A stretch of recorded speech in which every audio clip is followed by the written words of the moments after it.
Hello, I'm Jessica Hernandez, and today we're going to be discussing the need for cultural competence amongst youth librarians.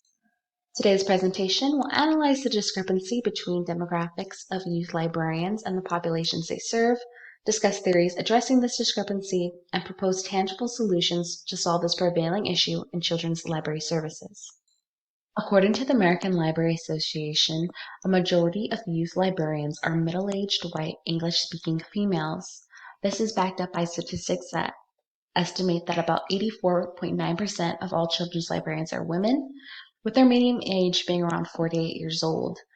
Furthermore, about 80% of them are white, which is in stark contrast to the next largest ethnic group, which is Hispanic or Latino at only 7.8%. These statistics are in stark contrast to the changing demographics that is facing youth of America. About 46% of children in the United States are children of color, and all of the growth in the child population since the year 2000 has been among groups other than non-Hispanic whites. Furthermore, children of mixed race are growing at a faster rate than ever, and about 1/5 of America's children are immigrants or children of immigrants. As a result of these changing demographics, the primarily white librarians are struggling to connect with a completely new set of learners with cultural backgrounds distinctly different from each other and from their teachers. This causes issues for both the librarians and the students. Librarians might have to go about changing the way that they have done things because they no longer relate to the population they serve. Furthermore, this could lead students to feeling like outsiders of the library as they no longer feel connected to the material and the content that the library is providing them. So what can be done to solve this issue? The first theory comes from Hughes, Hassel, and Stivers, which states that to address this discrepancy fully, it requires not only cultural competence, but an understanding of culturally relevant pedagogy. That is, librarians must not only recognize and respect the diverse cultural backgrounds of the youth that they serve, but they must understand that in order to meet these needs of these students, they must integrate culture of these students into library services programs and collections. So that could include celebrations, relevant materials, anything to make the student feel represented in the library setting. A second theory by Mestre focuses more on the training a librarian must receive in order to be culturally competent.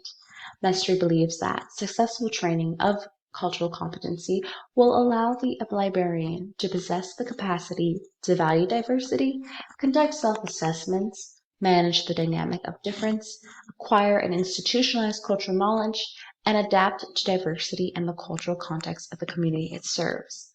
This approach is very holistic in that it requires not only self-reflection of your own personal biases, but ways to embed diversity into the institution and adapt and change it as your community changes and evolves. Using these theories as a framework, I've come up with some tangible solutions that I believe can be used to reconcile the discrepancy between the lack of diverse children's librarians and the emerging diverse population of children that will soon need their services.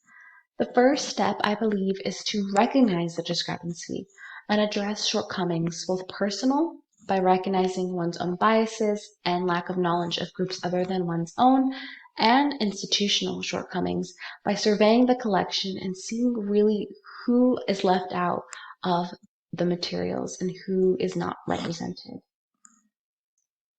Second is to use these reflections to elicit change. I highlight Cotter's 8-step process for leading change as a way to do this library-wide. Make it an institutional goal to incorporate diversity into library instruction. This will allow for diversity to blossom at all aspects of the library. Some examples of how this can be manifested is increased staff trainings, more diverse collections, and better addressing the needs of the community by surveying them and seeing what exactly it is they need from their library. Lastly, is to recruit more diverse staff members. This will help diversify children's library services and usher in a new era of understanding, knowledge, and the sharing of one's own experiences. Thank you for listening. Here are my list of citations for further reading.